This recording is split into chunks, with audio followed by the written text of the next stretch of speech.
Hi, welcome to Keep On Pushing TV. I am your host, Devon Harris. And yeah, you know what we do here. We share ideas, we share insights that are going to challenge you and inspire you to keep on pushing and live your best life. So I'm guessing you're interested in that, right? If you are, you're in the right place. So once again, welcome to Keep On Pushing TV.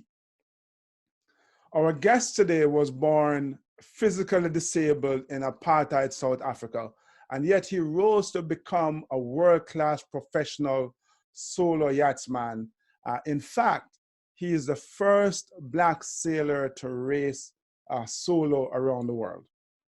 Today, he's a motivational keynote speaker teaching audiences how to navigate forward, deal with constant wind changes, sudden storms, conquer fear and isolation, all the while dealing with an ever-present changing world. He's a global investor and is also an award-winning author. He has authored the book No Barriers, but also Journey of a Hope Merchant, from apartheid to the elite world of solar yacht racing. Ladies and gentlemen, I am so proud to welcome my friend Neal Petersen to the show. Neal, welcome to Keep On Pushing. Devon, it's great to catch up with you again. We got to start trying to do this in person again. It's been too many years since we've last hung out. Yes, I agree, man. But you know what? You have been busy and doing some great work, and I've been staying out of trouble on this end as well. So, looking forward to our path crossing soon. Neal, you have a remarkable story, man. And whenever I think of you, I always think of this. The story of crossed my mind of you setting sail across the ocean with a sextant, a 500-year-old piece of technology that you didn't even know how to use. You needed a book to teach you. So, can you talk us through that a little bit? Well, I have to go back a little bit in time. I grew up in poverty, and people said you'll never be a sailor, you'll never own a yacht, you'll never be able to do this. So that all these barriers, all these obstacles that they were throwing in front of me. And I've eventually, through a lot of sheer hard work and a lot of challenge, I built my own boat with the help of people. And I called a press conference because I wanted to enter this race called the O-Star, this race from England to America. And only three South Africans had done the race before.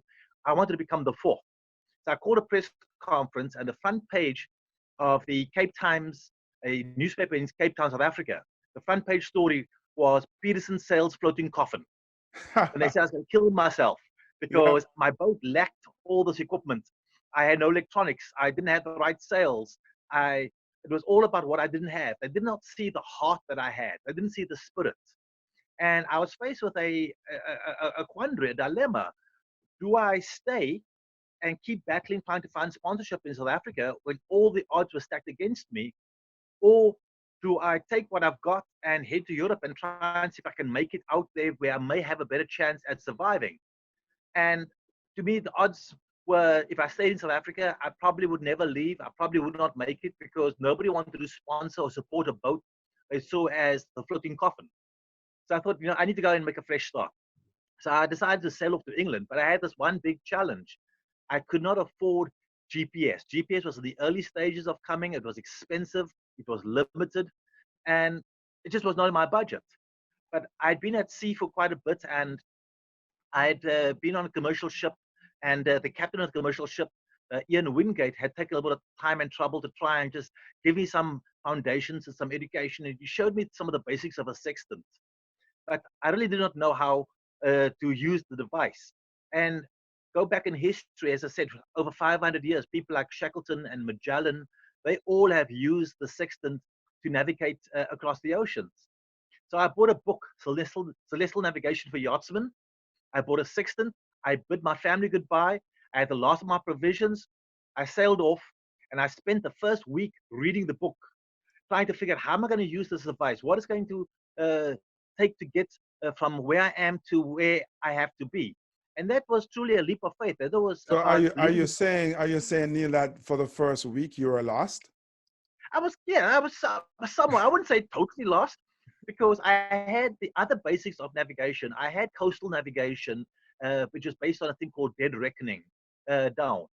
And I had the attitude that if I sail into the Atlantic Ocean from Cape Town and I make the turn north and try and pick up the southeast trade winds, if I can't figure out how to do celestial navigation, at least I'm keeping a log. And I had something that measured boat speed. It was very rudimental, but it gave me a vague idea of my boat speed. And I had a compass. So I looked at from the aspect, in the worst case, I can guesstimate off my speed and my heading. I should be in such and such an area. And if I can't figure the celestial navigation out, turn back east, and I'm going to intersect back with Africa. But the question is when? How close, how accurate would I be? Would I realize that I'm close to the coast and see the signs of being close to the coast before I hit it? Whilst I'm trying to take naps, trying to get rest, will I have the right conditions? Can I even see the coast if there's no fog? Or am I going to be misfortunate and I'm going to hit the coast, run aground, lose my boat, probably lose my life, because this is a tough coast, the South African coast. Yeah. So those are things that were running through my mind, but I'm a risk taker and I'm a calculating risk taker. And I believe in my ability to learn things and learn things fast. And necessity is the mother of all invention. So Right. the backup So, plan was, if this doesn't we're work. going to touch on risk in a minute, and I'm glad you brought that up. But to go back to you, sailing off from Africa to reach England without the GPS, learning to use a sextant as you go. I obviously there was no time for you to learn prior to you heading out, correct? Well, it wasn't so much that there was no time. There was nobody willing to teach me the actual hardcore fundamentals. And that meant taking a lot of time out, going to sea with somebody, and them taking the time out to invest in me, and me making the mistakes, them being patient, coming back, working on the problem, going back Right. out there, trying it again. And at that point, I had no real support in South Africa. And I was frustrated. I was to a certain degree angry because I couldn't get the help and the support. And I thought, you know what? Nobody's going to invest that type of time in me. I have to invest in myself. I've got to figure this out by myself Right. and find a way to survive. And if I can figure this out, if I can survive, I can move to the next level and keep finding a way of elevating. Because if Keep on each time I pushing. depend upon somebody to help me and hold my hand, at what point do they stop holding my hand? At what point do I have to get out there and figure these things out for myself? And then will it be too late? Will I miss the start of the O-Star yacht race? Will I not get to that goal? So at the end of the day, I realized it's really up to me. Yeah. So and it says a lot to me because I speak often, and I encourage my audiences. I tell them, first of all, there's never a perfect time to go pursue your dreams, to go after your goals, and I encourage them to jump off a cliff, not literally, and learn to fly on your way down. Or in your case, you set out into the ocean, the vast ocean, learning to navigate your way across. And one of the challenges of fiction is the killer of success. People say, well, when I have everything, when I have my boat equipped properly, the right systems working, when I have all the food on board, when I have all the sails, and then when I find the perfect weather, then I'm going to go. And in all the decades I have been sailing, I have seen people who've been seeking perfection and they're still at the dock. I've been around Yeah. the world a few times. I've crossed the ocean so many times. I don't even count them anymore because I don't have enough fingers and toes. And those folks who have all the gear and they're looking for the moment of perfection, they've gotten old in the quest for perfection and done nothing. I was in the yacht in South Africa, and there was a gentleman who had money. He had a fancy boat. He had everything, and he was somebody that everybody admired in the yacht club. And I saw him slipping into the bar. So I ran after him and introduced myself to him. And I said, I'm just curious. In the last 20 years, I'm curious to know, what have you done? And the bartender burst out laughing. And he Yeah. said to me, whilst you've been out there sailing with broken boats and dismasting and torn sails, he's been going for day sails and coming home, waiting for that perfect moment. But in the meantime, he's been sitting at the bar having his drink every night. And he's not Right. done anything. You've done something.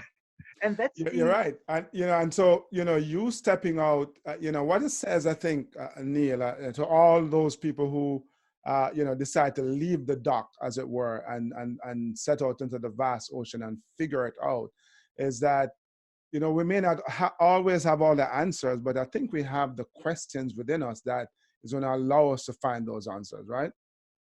And this is the thing is, there comes a point where you've got to make a decision of, do I have enough to cover the basics? Am I safe? And can I go to that next level and figure out the answers as I go along? Can I figure out what is the next question and the right question that needs to be asked as I make progress? If I Mm-hmm. thought about every storm I'm going to encounter, if I think about every piece of equipment failure that will happen to me on the high seas, or all the different disappointments along the way, or the headwinds, then we'll never leave the dock. But there comes a time you've got to have that courage, that inner strength to say, yes, I'm going to suffer failure. Yes, I'm going to suffer setback. Yes, I'm going to face life-threatening situations, but I'm Mm-hmm. smart enough to figure out how to survive. I'm Yeah, smart enough to keep progressing. I'm smart enough to have that confidence, that inner confidence, that there's always going to be a way out of the most difficult situation, and not be reckless and not be arrogant, but knowing that you can find those answers deep within and around you. indeed, indeed. So, Neal, you speak a lot about either the fact that we either have baggage or we have treasure, right? And you say that the difference between the two are the contents. And while I understand that, I would argue that perhaps the difference between the two, the real difference is how we view the contents. So I look at you, born with a physical disability, raised in apartheid South Africa, a place that the system was all about disabling who you are. Grew up in a working class family with a father who was an alcoholic. So you could easily, I would argue, see all of those situations, that circumstance as a baggage. And you could have played the victim game, the woe is me game, but you chose not to, you didn't. Um, how were you able to transform your baggage into a treasure chest, Neal? Well, that came down to an attitude. And a part of the success of having that attitude was I was very, very lucky to have a mother who always said life isn't fair. You're going to have to work harder. You're going to have to work smarter. You're going to have to put in a lot of energy and effort where others can take things for granted and just coast along. That's not necessarily the road that you're going to face. Mm-hmm. So she helped me shape that, that attitude.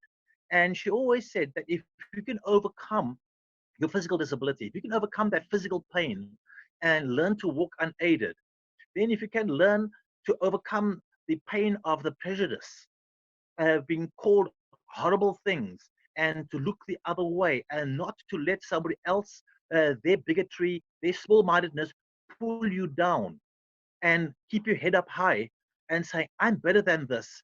I'm not what they're calling me, what they're saying to themselves when they call me these horrible names, or any other South African, any other black person, when they call you those horrible names, it is they are the ones who are insecure, who don't have that inner strength, and they feel that they've got to step on somebody else to be taller, to be bigger, and they're not. They actually are smaller.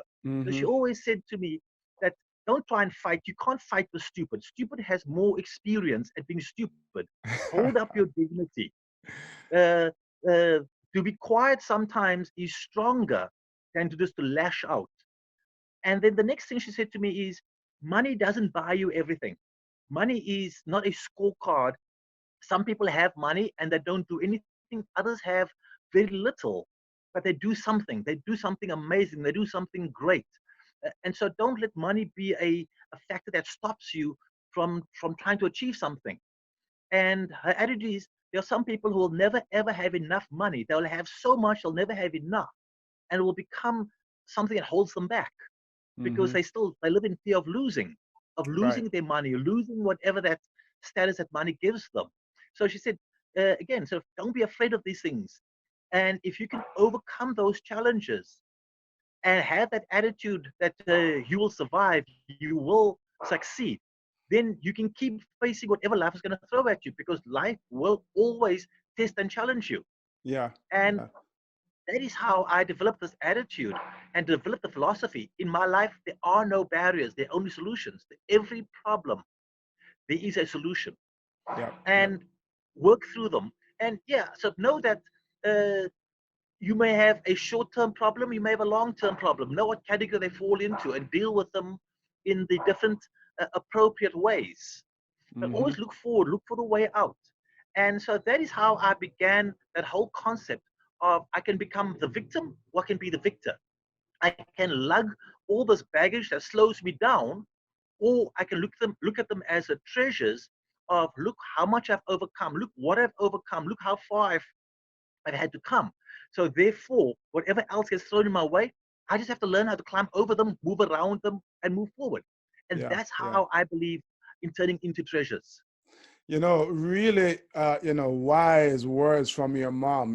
Don't not to worry about what others are saying, to you or about you, but having that inner strength and courage, sometimes to remain silent and to focus on what you need to do, um, can be a challenge. So that was great advice, and the fact that, hey, you don't need money, and money isn't going to buy you success, right? It's a Well, tool. Uh, let's just look at our current political situation in certain countries, where some people have a lot of money, but they have no class. They yes. can call people names and say that we come from shithole countries or whatever they want to sort of to classify us with. That is classless. That is not leadership. That Mm-hmm. is somebody who has a very warped scorecard. And we can do better than this. And we have to do better than this. And there's a time to be silent and there's a time to speak up. Yeah. And Yeah. sometimes when good people are silent, evil will prevail. And so it's knowing when to pick your battles. And again, as I say, there are some people you can't argue with. You can't argue with stupid. But then there are other people you've got to realize that you've got to stand up and defend the decency and the core beliefs of what is right, what is appropriate. And that brings us to this place of sexism, racism, all of these battles that we seem to be back fighting again. Yeah, and who would know better than you? I mean, as I said, you grew up in apartheid South Africa. Apartheid ended back in 1994. So for many of us, it's either something that we saw on the news or read about in the history books. For the newer generation, they're so far removed from that system. But your formative years were in uh, that very oppressive environment. What was that like for you, Neal? Well, it was tough. In 1976, we had to flee the country.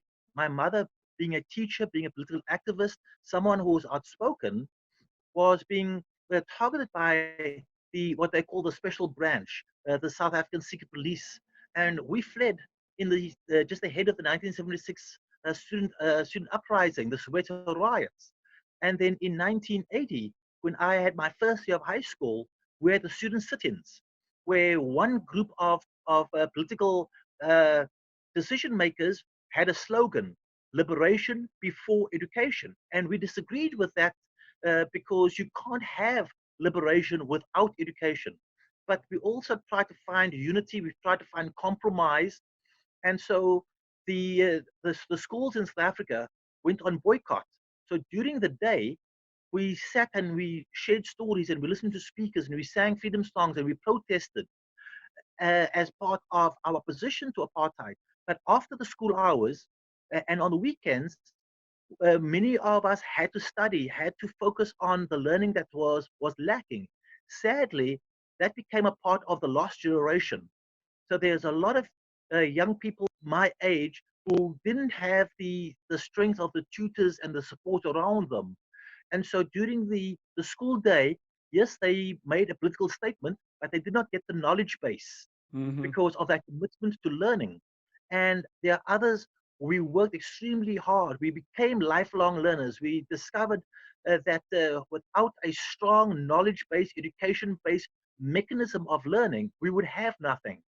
So I grew up in this period, and in this period, the police showed up at our school. We were tear gassed. We were intimidated. They had the dogs. I got pinned up against the fence with a dog inches from my face, growling. If that police officer let that leash go just a few inches forward, I probably would have no face.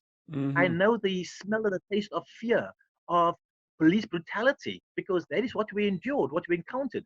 I saw my friends being thrown into police vans, and if I saw some of them, they were beaten up, and they were beaten up badly. Some of my school friends died during that era.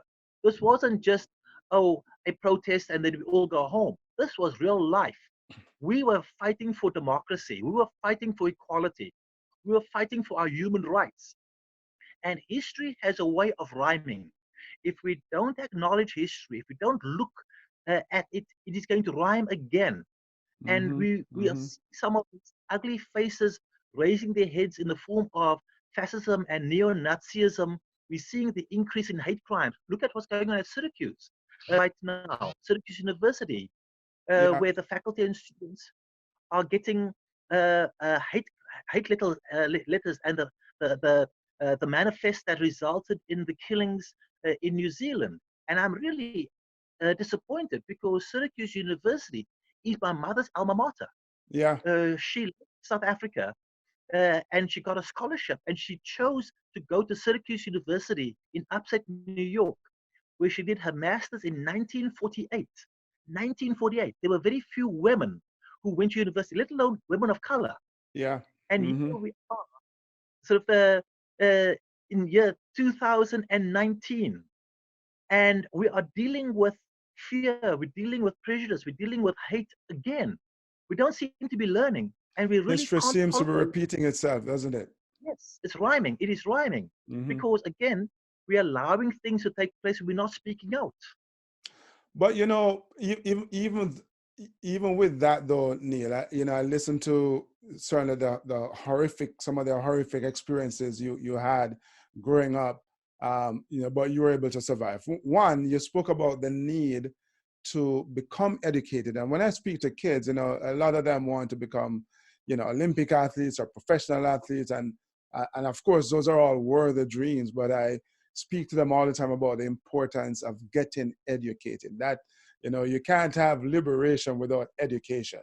You have to Exactly. be educated to have a chance to be truly liberated. But you and many others overcame that situation. What does that say to you about the power of the human spirit to surmount any challenge and any situation that we may face? Devon, I think we as human beings have an incredible innate ability to survive. That strength, that inner ability, is deep inside of our DNA. If you think of ancient man, you were out on the plains, you had to run as fast as possible to be able to kill a deer. And if you didn't kill the deer, you went hungry. But in the process of having to run to survive, you also had to outrun danger. You had to Mm-hmm. outsmart the lion and and adapt to the environment. We had to deal with the elements and uh, finding shelter. So these things are very, very deep inside of our DNA. And one of the things that is also an element is curiosity. We've got to know how things work and why things work in certain ways. We've got to be willing to ask the questions and ask, is there a better way? Is there another way? And so today in this modern world where we have everything, look, uh, I'm not sure where you are at the moment doing the recording from. I'm in the Dominican Republic at my Caribbean Island mountain house. We are thousands of miles away from each Yeah, I'm in other. New But York here. Yeah. technology, Mm-hmm. yes, but in technology, is it enabling us to have this conversation and then to share it with tens of thousands of other people? Again, we have come so far, we've made so much progress, but we can't take this for granted. And what we have to say to our young people, yes, if you want to be an Olympian, if you want to be a professional sportsman, you've got to be willing to work extremely hard and then a bit harder and then even harder again. And you've got to make sacrifices. You don't just have something because you want it or it's just given to you. You've got to work for it. You've got to fight for it. You've got to believe in it. And Mm-hmm. as I said, you've got to sacrifice. Yeah. Yeah. And you can't have everything. You can have anything you want, but you can't have everything you want. You got to choose what is most important to you and then put work in. And while some of us have chosen to pursue certain lifestyles, we've made huge sacrifices on other things. Mm-hmm. I did not Mm-hmm. go to university because I chose a life at sea. I wanted to become a commercial diver. So I went to a trade school and I gave all the skills that I could get to be successful at that trade school to become a diver. But still, I was curious about academics. I was curious about culture. I was curious about how things worked. And so I read. I read every day. I read something. Whether I'm using the internet or I'm picking up a book, I'm right now reading Andre Agassi's Open, the story of his life as a tennis player. There Mm-hmm. are so many things to read, and not to read for escape or not to use technology to escape, but to better our mind. And our mind is a muscle, like any other muscle. The more we exercise it, the more capacity it has to absorb and to grow. Absolutely. So lifelong learner. So you touched on a number of things here. Let me back up a bit. First of all, we have spoken about, we have mentioned your physical disability. What was your disability? So I was only born with one complete hip socket, where we should have a ball and socket joint in both left side and right side of our hip. In my left side, I only had a partially formed cup. And this Mm-hmm. was discovered when I was about 15, 16 months of age, when I kept falling and I wasn't walking properly. And my mom took me to the pediatrician, who then realized the left leg was slightly shorter than the right leg, and I needed to see an orthopedic specialist. And on the x-ray, they discovered that Mm-hmm. this cup was not fully formed. And then that became the beginning of 3 surgeries. And you have to remember, South Africa has always been, in some ways, on the cutting edge of surgeries, of medicine. The first heart transplant done by Dr. Chris Barnard and his brother, Barnard, Marius yes, I Barnard, remember that. Was that in South took Africa. place, yes, that took place at Grooteskier. And Yeah. years later, I actually got to meet and got to know Marius Barnard, who performed that surgery. And we got to talk about how much advances were there in South Africa. And he spoke about how little he knew and he hoped he got lucky. But that was a very humble individual who knew a lot, but realized that the more he knew, how much more there was to learn. Mm-hmm. So I went to a South African medical program, and you have to remember, this was segregated. So there were 3 different tiers of access to hospitals based on the color of your skin. Mm-hmm. If you were white, you had all the privileges. If you were colored or Indian, and I was raised in what the government had classified as a colored community, which we did not subscribe to the word colored. So there's a different tier. And if you were dark skinned, truly African from one of the African tribes, you got even less. Yeah. So this was a very unjust system. But yet I was able to go through a surgery at age 5, my last surgery, the third one. They were able to cut a part of the pelvis from the inside of the pelvic bone and graft it to the outside to form a cup. And this grew with me. And now I'm an adult. I'm 52 years of age. I still have the same original body part that has come with along with me. But again, Yes. I had to learn how to look after it. I couldn't take it for granted that Mm-hmm. this was always going to be. So I didn't do certain things that other boys could do. I can't run a long distance like other guys or kick a soccer ball. As so many of your Jamaican friends, or run off the cricket ball, as some of our culture can Yeah. do. I had to adapt in play in a different way to preserve my body. That's the Right. So survival. how did you develop an interest in the sea? So my father was a diver, and he hunted for lobster and abalone, a shellfish, on the seafloor. Mm-hmm. So I grew up with the stories of my dad at sea. But then sadly, with the apartheid, they they applied this thing called licensing.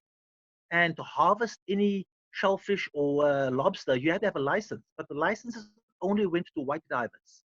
And my father wasn't given a license, which meant he had to give up his independence and go and work for somebody at whatever wage they were prepared to pay. And he couldn't do that. And so he quit diving and he became sadly an alcoholic and he drifted from job to job. But somehow in his blood was the sea. And he didn't grow up with the sea, he grew up inland. And he saw the Mm-hmm. sea as a teenager. But he just fell in love with this. And that love transformed and passed on to me. And Right. I did not know my father sober growing up, except for the time he took me diving. In the Mm-hmm. mornings, we would leave very, very early before daybreak, and we would drive to the coast to be there at first light, to be in the water at first light. And this was cold water, no wetsuits. And we would go hunting for lobster, hunting for abalone or spearfishing. And he would be sober, but by lunchtime, he would start drinking. And by Right. afternoon, he would be drunk. But I knew that I had to make it in the water. I had to survive. I had to face my fears. And I saw the sharks. And I dealt with the hypothermia. And I learned to hold my breath, to dive as deep as I could push myself. And I pushed myself to become a good diver. But I also heard the story of the time when my dad was diving from boats, and I wanted to be on a boat. And we would sometimes go fishing at this bay called Cork Bay, which is a harbor, and we'd from the dock, uh, and we'd see the boats coming and going. And I wanted to be on those boats. And then one day, a diver my father worked for came by in his, they call them buckies. It is a little skiff with an outboard engine, and they'd been fishing and they came to this particular port to offload, but the trailer where they were pulling the boat out was 10 miles away and they were heading back there. And my father and this man got talking and he invited us to come for the ride back. And I just was in love with that idea of being on the water. And my Mm-hmm. mom, as a school teacher, she had a student in her class whose father also had a fishing boat. So somehow I got that introduction to the father, and I ended up going out on his fishing boat on the weekends. And again, we'd leave pre-dawn. We'd be there at 3 o'clock in the morning to put to sea at 3:30, 4 o'clock, and then come back in at sunset. Hard, long days. Right. And I just Right. loved it. And I was sometimes seasick. I was sometimes cold and often hungry. But I loved the adventure so much, I overcame these things. And then I saw the yachts. And I knew I want to try that as well. That curiosity. And again, I went a local yacht club and I went asking people. My dad took me to the dock and he sat on the side, encouraging me to keep asking people to take me sailing. And I went up to every single person. And let me say that again, every single person, asking them, will they take me sailing? I knocked on every house I could get to, asking people, will you take me sailing? And I got no, no, no, no, no. And it was a racial thing. The color of my skin Right. was wrong. I Mm-hmm. was a 11-year-old kid. These were grown men who didn't see the passion, who didn't see, they just saw this kid is in their way. This kid of color doesn't belong here. And eventually somebody took me sailing and I loved it. I got Right. seasick. So I you was know a you little bit spoke scared. earlier, very early on in our talk about risk and the fact that you wanted to be a diver, which obviously is a risky proposition. But I think you also mentioned that you manage risk or you take calculated risk. I can't remember the term you use. Talk to us a little Calculated bit risk. about risk, Neal, because you know obviously none of us, regardless of what it is that we do, can succeed without taking some amount of risk, without coming out of our comfort zone. So the Well, question is, how do you manage the risk to make sure that you have a reasonable chance at succeeding? well, again, you've got to know what you know, and you've got to know how ambitious and how driven are you to what is it you want to discover. And there are people who play life very, very safe. But really, are we truly safe? You walk out of the studio across the street, you're taking a risk. A car can come onto the sidewalk and hit you. We Mm-hmm. know the day we are born. We don't know the day we're going to die. We don't know how we're going to die. We hope as old men in our beds with big smiles on our faces, but we don't know that. So every single day, we have to take this as a special gift. And that's why we call today the present. It's the gift of life. And what do we do with it? Now, we have a choice. We can go through life and not wanting anything and just settle for mediocrity and have a very slow, agonizing death. Or we can calculate our risk and say, you know what? I want to be under the water, or I want to be on the water, or I want to try and achieve something of extreme success, like bobsledding in that cold ice at high speed. All these things have an element of risk, but we don't just suddenly go out there and you jump into a bobsled and go to the Olympics, or I jump on a boat and race around the world. We start somewhere small and we build a comfort zone, we build a confidence, we build a knowledge base, and very quickly we build a healthy respect for what it is that we're up against. Those storms, uh, the dangers that come with it. And then we develop this thing called fear. And believe me, fear is my best friend because fear is that warning mechanism that tells me if you don't pay attention, something bad is going to come at you. There's a Yeah, storm coming. You better be afraid of that storm. And it's what you do. You shorten down your sails. You alter your course if you can. You look at where all the other dangers lie, and you know when that storm hits, you are properly prepared for it. That's the calculated part of being prepared for what comes. So you're not blind at the storm, and you don't fear the storm. You respect the storm. And again, that planning and that preparation is what gets you through and helps you make the right calculations to survive the risk. indeed. So you had this dream of sailing around the world, of owning a yacht, but obviously your circumstances suggested that that was impossible, to put it mildly. And then there were other people who, obviously laughed at you as well and wondered, what you're thinking. You obviously proved all of that true. And I'm sure we have, some listeners, some viewers who may have their version of the impossible, quote unquote, the impossible dream. Um, what can you draw back from your experiences, Neal, to help them, push towards their impossible dreams? Well, first you got to start surrounding yourself with the people who are not dream killers. Those folks who say you can't do this, what they're saying, they're looking at themselves in the mirror and says, I can't do that. And they're trying to Mm-hmm. project that on you. And so you've got to first take those people out of your life. Put distance between you and them. And then you've got to find those people who are doing something, who are who are trying to better themselves, who are willing to also take the risk and are not afraid to fail. Because with all of these things, there's going to be failure. But is there truly failure? Or is it just a learning opportunity, a chance to go back and do something again and figure out, okay, how does it work now? And sometimes in our failures come the greatest lessons. So I really believe don't be afraid of failing. Don't be Mm-hmm. afraid of trying. Don't be afraid of getting it wrong. What are you going to learn out of it? And who's going to be around you who's going to say, get up, let's go again, let's try again. You can do this. You're going to find those mentors, those coaches, those supporters who will cheer you on even when you don't seem to have all the right talent. But then you develop these basic skills and then you hone those skills and you keep pushing. And as Malcolm Gladwell said in one of his books, 10,000 hours of practice before you become an expert. Right. And I want to go back to people like the Beatles. They, uh, those four youngsters, they weren't the best musicians. They had the most heart. They were the hardest working. And when they first started playing in Liverpool, people laughed at them.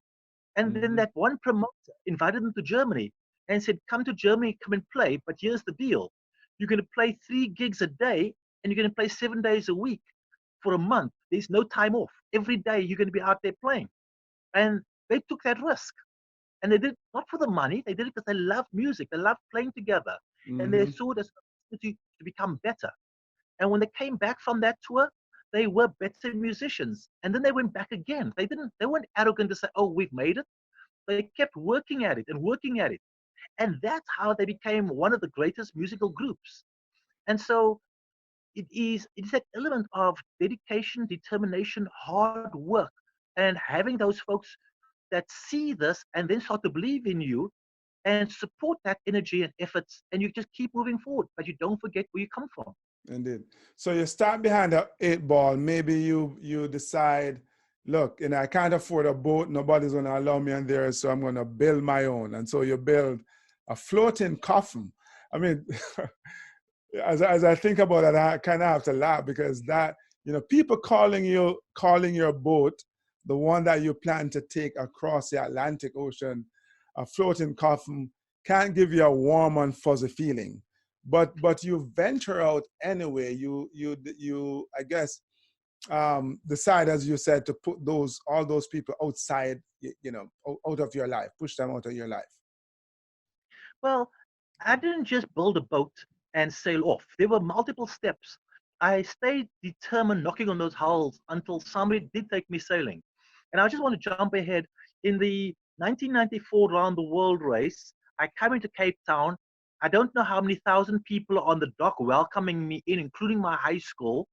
And the media is on the dock, and uh, my family. It's this amazing moment as I'm about to step ashore after 68 days at sea in my home port.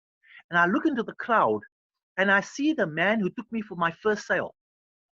He's in the crowd and Yes. he's also there cheering. And I said to somebody, go and fetch that guy and bring him here to the dock because he needs to be here with my extended family, my extended family. Mm-hmm. So he comes down and he's very sheepish and shy about it.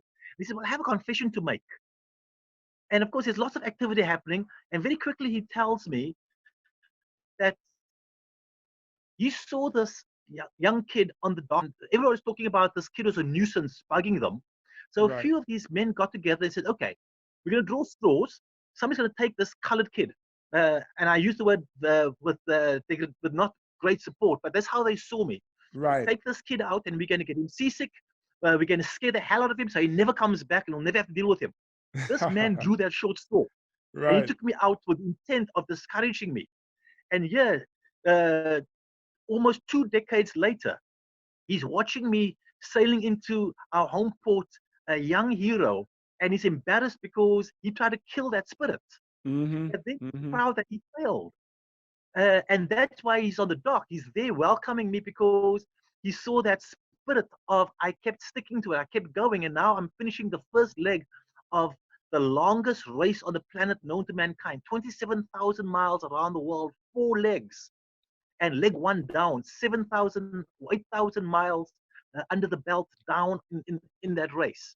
He's proud, but he's Indeed. embarrassed. So Neal, I And mean, there have been so many obstacles. You started out with, as you just outlined, somebody trying to kill that spirit, that desire to go to sea, to um, suffering a gaping wound in your above your eye, to you know having your boat sink, to being hit by a Russian freighter. I mean, there just seems to have been so many challenges and setbacks along the way for you.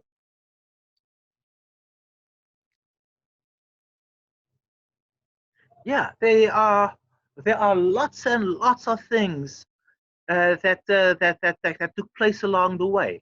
But there were also the lucky breaks. Uh, I got onto those boats as a kid. I learned how to sail. I started at the rock bottom and worked my way up in the different skills on those boats.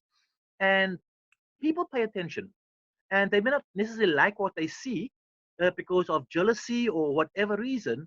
But then there are those who become those champions. And there was a gentleman, Colin Farlam was his name, and he saw me just battling away, getting onto these boats. And he had an old boat that he couldn't have crew for because the boat kept breaking and nobody wanted to sail with him. And he said, you know what? I'm going to invite that kid to come sail with me. And so he offered me a full-time position on the boat to race on the boat. And Mm-hmm. to me, it was a great moment. The first time I got a full-time position, I could count on one boat for every race. Except there was one little problem. We broke a lot of gear. The boat was old. The equipment was tired. And stuff kept breaking. And we had to fix it. And he was determined to finish every race. And that meant we had to fix all of the stuff to keep going. And we arrive at the finish line and we'd be last. We always were last. And we were so far behind the fleet that by the time we got to the dock some nights, people had already gone home and we were only coming in. Mm-hmm. But I ended up with the best education from that man and on that boat on Lapwing. Because I learned how to make things work. I learned how to fix problems. I got to do all the different positions. But the most important lesson, You can't win if you don't finish. You can't win if you don't start. Right. You've got to start somewhere and you've got to finish. And that became one of the biggest breaks of my career, of recognizing and learning that I can do this. So eventually, when I went out to build my own boat, I had some work because I had the experience of fixing things. And that became an incredible education. And when I was racing and things broke, or I got badly damaged, like being hit by the Russian freighter and spending 15 days pumping 15, 20 minutes every hour, 24 times a day for 15 days, I drew upon that knowledge as that teenager on that boat, fixing stuff.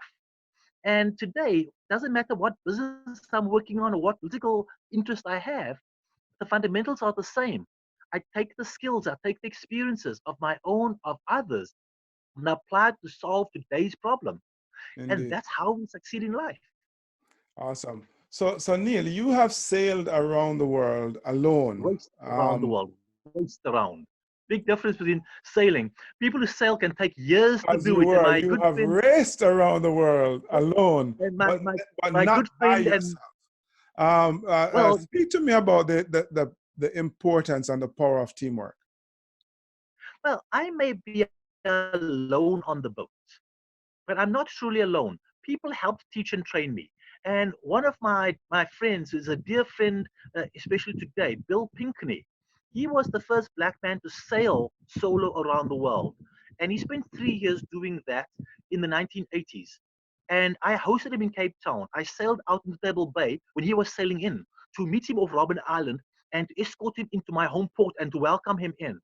And so there's a very strong sense of camaraderie, of people supporting people. So when I put my boat together, I found somebody who was willing to help guide me through the design and building process.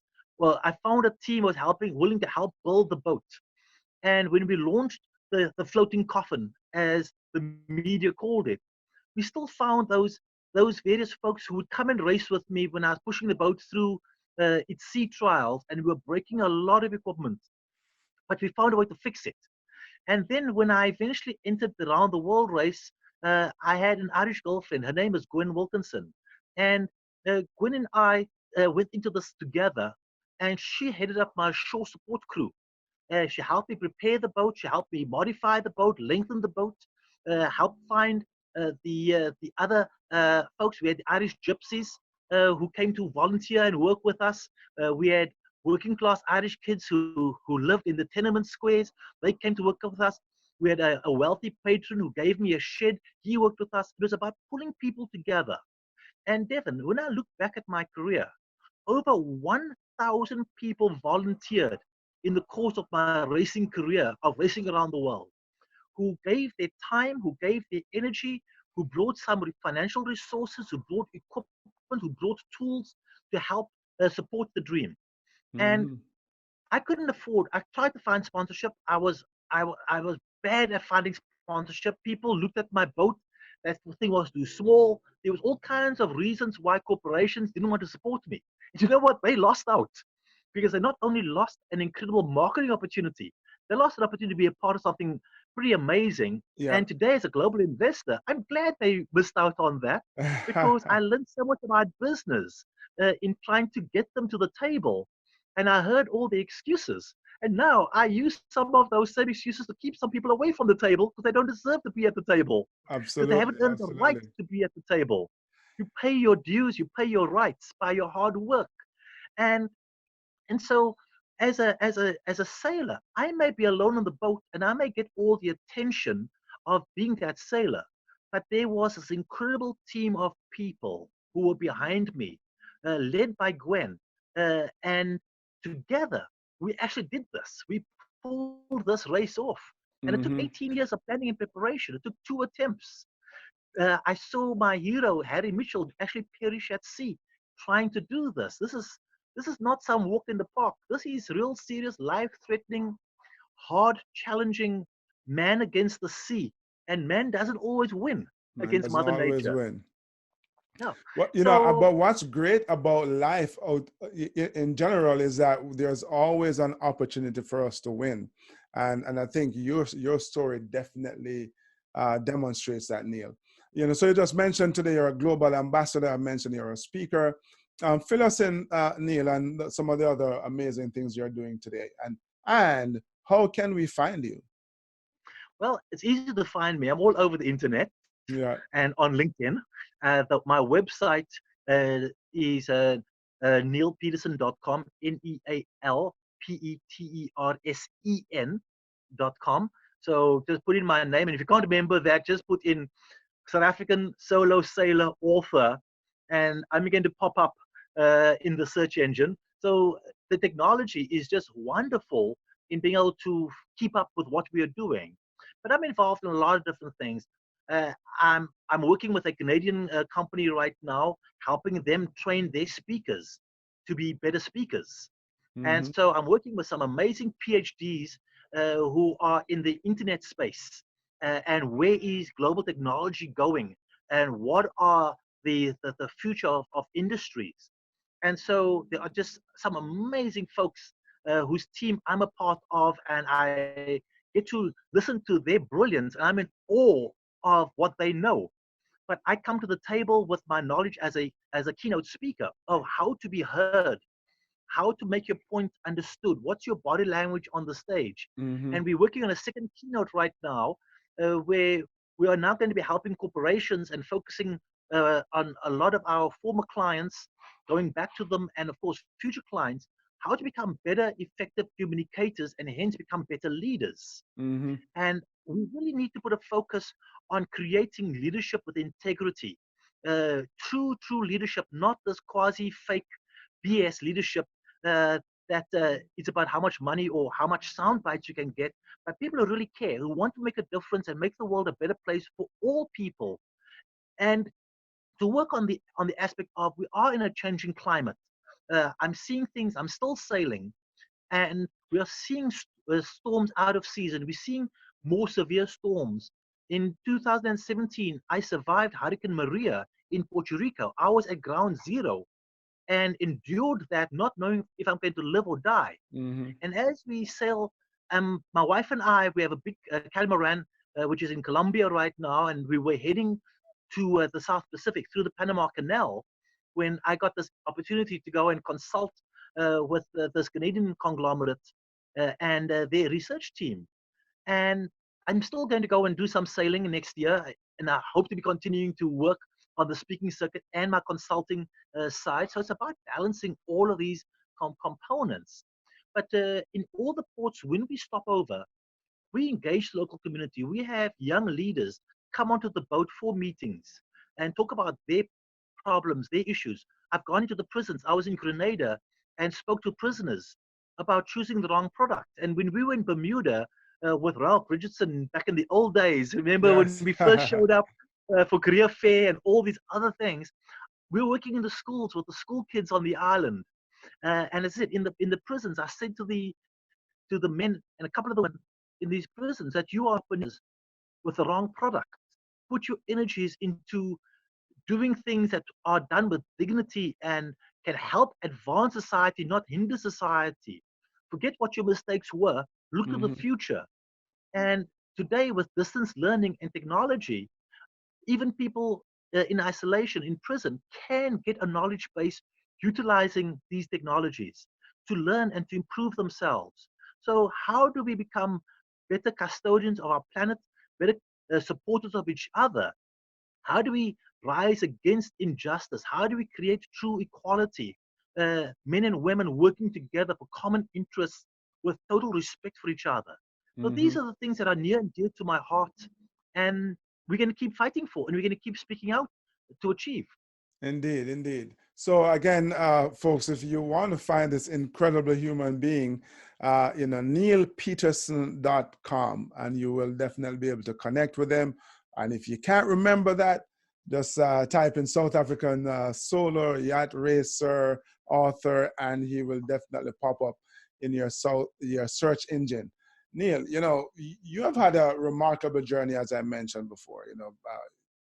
Apartheid South Africa, physical disability, um, working class family, all of those suggest that you shouldn't have been able to make this journey. But more than that, you overcame such an oppressive, political system to get to the start line, and you have ran an amazing race, my friend, or you have sailed an amazing race. So I want to congratulate you. You definitely epitomize the keep on pushing philosophy.